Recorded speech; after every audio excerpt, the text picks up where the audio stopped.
Akan jirtan daawwattoota Oromiyaa Miidiyaa Neetwoork oduudhaaf qabnu isin dhageessifna oduu waliin dhaan Usmaan Abdulatif. Godina Baalee aanaa madda walaabutti poolisoonni addaa naannoo Somaalee jiraattota aanichaa weeraruun miidhaa dhaqqabsiisuun gabaafame. Weeraraa guyyaa keessaa sa'a 7 irratti eegaluun hanga halkan keessaa sa'a 9 ture kanaan lubbuu galaafachuun horiin uummataa saamamuu jiraattonni OMN himanii Absalaama sana kattaantu dhiyeessa. Weerarri babal'ifannaa daangaa shira mootummaa wayyaaneen uummata Oromoo irratti gaggeeffamaa ture ammas falan arganne. Humni addaa naannoo Somaalee meeshaalee gurguddaa hidhachuun godinoota baha Oromiyaa kibbaa fi kibba baha Oromiyaatti duulaa ture tibbanas uummata Oromoo weeraruun lubbuu fi qabeenya saamuun gabaafame. Godina Baalee aanaa madda walaabuu iddoo Saraa jedhamutti waraanni wayyaanee guyyaa dheengaddaa weerara hawaasa nagaa irratti baneen Oromoota irraa namni 2 ajjeefamuun kanneen biroo 3 madaa'uu jiraattotni dubbatan.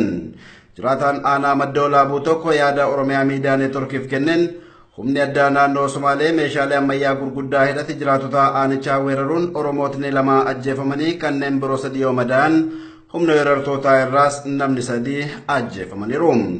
Weeraraa guyyaa kaleessaa sa'a 7tti eegalee hanga halkan keessa sa'a 9 ture kanaan Oromoo irraa Shee Amin Aliyyee fi Shee Muhammad Abdurrahmaan wareegamaniiru. Kana malees humni addaa meeshaalee ammayyaa gurguddaa hidhachuun daangaa ce'ee jiraattota aanaa madda walaabuu weerare kun horii baay'ee oofachuu kan ibse jiraataan aanichaa dirmannaa hawaasaan horii hanga tokko buusisanis 150 ol oofatanii deemaniiru. Naannoo santu kaleessa naannoo sa'a 7 kaasee humna liyyuu hayilii jedhamu tasumaaddisanii horii uummata naannoo san jiru hunda akkuma jireenya walitti qabee godhatee ture. Akka ammoo uummanni irraa buusuudhaaf jirmannaa walii godheen horichatti muraasa irraa buusan horii nagammaatti kan fudhatanii guutan gara 150 oliitii fi matoora tokkotu fudhatamee argatanii fudhatanii argatee gara uummataatti gara uummata Oromootiin jechuudha 2 tokko Mahammadi Kararaa jedhama mataan uummata keessatti hin beekamu tokko immoo Shee Amin Aliyyiiti. Isaan kun 2 warra du'aniitu bakkuma sun. Namoonni 3 ammoo dhaamanii hospitaala walaabutti lama jiru ammaa. Naannoo san Saraa maqaan isii Saraa jedhama. Naannoo Somaalee irraa ol seenanii naannoo Saraa dukkanii fagaataa ol seenanii horii biyya akkuma jiruun naannoo sun horsiisee bulaadhaa baadiyyaadhaati iddoo adda addaa keessa deemanii waraanumaan duula waraanatti horii walii qabataa turan horii uummataa kun jiru paarkaan hunda walii qabanii gara naannoo isaanii fudhataa turanii sa'aatiin isaa sa'aatii 7 guyyaa irraa kaasee hanga halkan sa'a 9 wal waraansiisanii ture uummanni horii kana irraa buusuudhaaf yaalii baay'ee godhaa ture isaanis horii fudhataniin booda waraana keessatti kaa'anii keessa uummanni dirmatu deemulleen isaan hin dhaqqabne uummata dirmatuuf deemu kan irratti miidhaa cimaa geessisaa turan. Waraanni raayyaa ittisaa biyyaa aanaa dalloo mannaa maandeffate gara aanaa madda walaabuutti imalus furmaatni bu'e tokko illee hin argamne. Hawaasni aanaa madda walaabuu guyyaa kaleessaa miira xiqqeen guutameen sirna gaggeessaa wareegamtoota isaa raawwataniiru.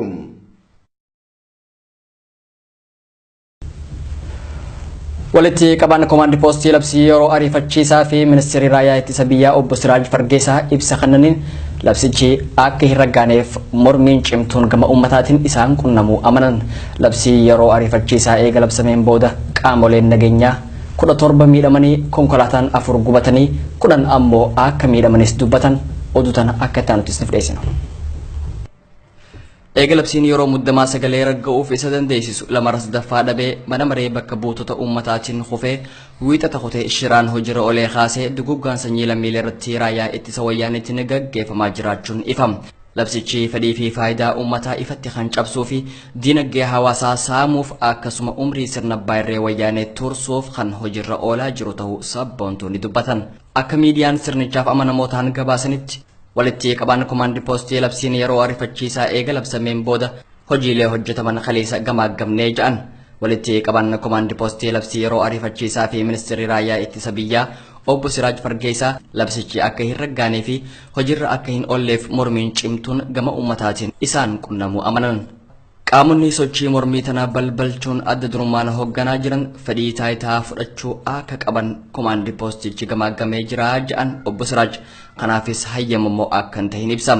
Fedhii aangootiif siyaasaa sobaa hafarsuun sagalee uummataa ukkaamsanii kanneen hataa turanii fi mirga ummataa sarbanii faayidaa dhuunfaa isaanii kan ummataa warreen dursan caasaatii pellefi ummanni kan mormaa jiruuf walqixxummaan uumame mirgi isaa akka kabajamuu fi sarbamiinsi dhala namaa raawwachaa jiru akka irraa dhaabbatuuf ta'uu rogoyyiin Oromoo addeessan. Obbo Siraaj Fargeessaa labsiin yeroo ariifachiisaa amma hojiirra oolaa jiru nagaa fi tasgabbii buusuun ala namoota murtee siyaasaatiin hiikaman deebisanii hidhuu fi furmaata siyaasaa laatame duubatti deebisuuf kan labsame miti jedhan. Labsiin yeroo ariifachiisaa eega labsameen booda qaamoleen nageenyaa 17 miidhamanii konkolaataan 4 gubatanii 10 ammoo miidhamanii jiran jechuun dubbatan. Kana malees waajjiraaleen gandaa fi warshaaleen gubatanii namoonni shakkamanis to'annoo jala oolfamuu kaasan. Labsichaan boodaas tajaajilli geejjibaa adda cituu himanii Finfinnee dabalatee magaalota Oromiyaa danuu keessatti tajaajilli geejjibaa hanga ammaatti kan hin jalqabamin ta'uu dirqamu ragaa bahe. Obbo Siraaj ajjechaa jumlaa raayyaa ittisa wayyaanee naannichatti raawwatamaa jiruu fi qabeenya raayyaa ittisa wayyaanee kanaan saamamaa jiru irra tarkaanfachuun tuffii saba kanaaf qaban ifatti mul'ifatan. Kumaandi poostiin afaan qawweetiin olaantummaa TPLF leelisuuf raggaasifame warreen jaanis muraasaa miti.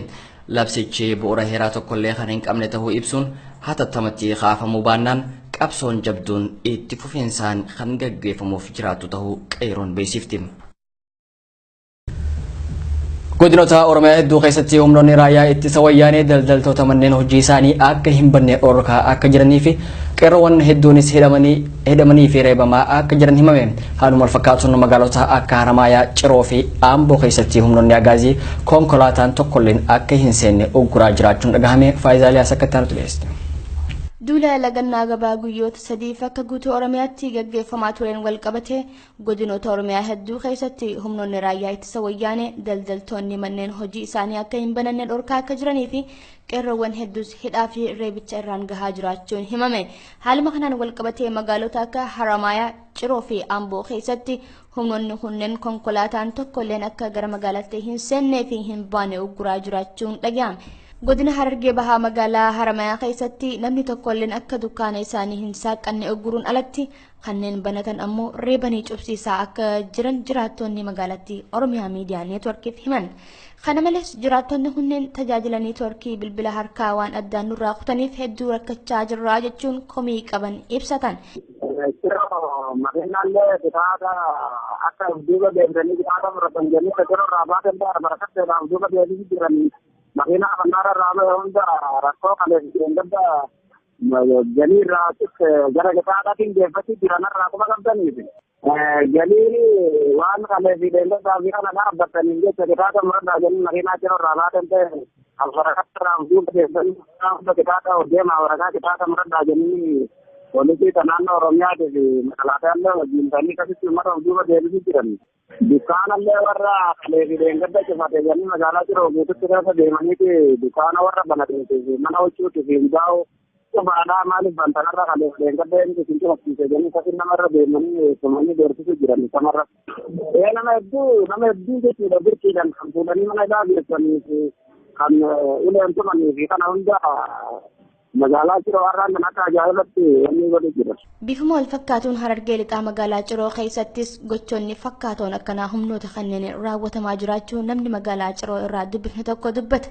Ganama irraa qofa namoonni hedduun akka hidhamanii fi kanneen hafan hedduun isaanii akka reebaman himuun konkolaataa gara magaalatti seenaa jiran bakka albarakattee jaamtu irratti qabuudhaan guyyoota sadiif waan lagannaa gootaniif arra adabbii kafaluu qabdan jechuudhaan konkolaachiftootaa fi abbootii qabeenyaa doorsisaa akka jiran namni kun ibsa. Haaluma wal fakkaatuun godina Shawaa Lixaa magaalaa Amboo keessattis humnoonni komaandii poostii guyyaa irraa magaalattii keessa bobba'uudhaan manneen daldalaa hedduu isaa saamsameera jechuudhaan akka daldaltoonni hulaa isaanii hin bananne ugguraa akka jiran namni magaalattii irraa dubbifne tokko dubbata. Kana malees itti gaafatamtuun waajjira daldalaa bulchiinsa magaalaa Amboo akka hidhamte maddeen gabaasan. Akka jiraataan magaalaa Amboo tokko yaadanuuf kennetti Amboon guyyaa irraa komaandii poostiidhaan raafamaati jirti. Akkasumas humnoonni waraanaa kanneen yeroo ammaa magaalattii dhuunfachuudhaan uummata magaalattii roorrisaa jiraachuu eeruun daldaltooti hedduu manneen daldalaa isaanii saaqatanii akka hin daleennee fi dirqamaan akka cufan taasisaa jiraachuun dubbata.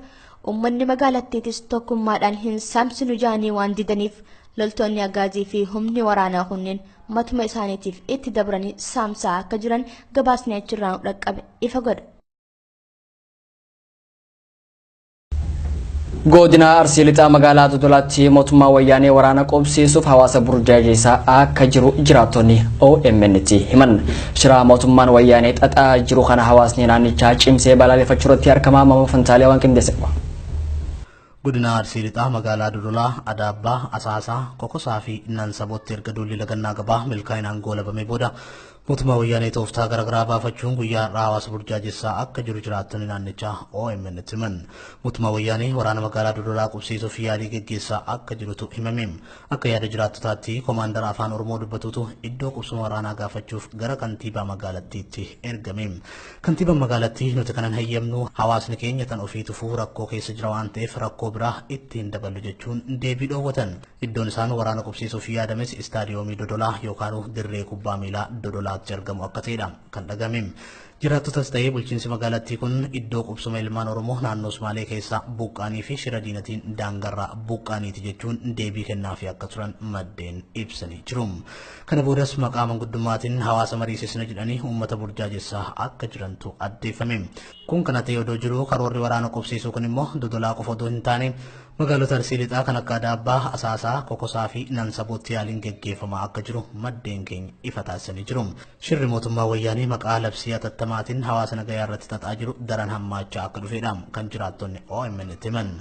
Maal kaayyeeffatanii akka waraana nurra qubsiisuu yaadanis hin beeknu jedhu jiraattonni yaadanuu laatan.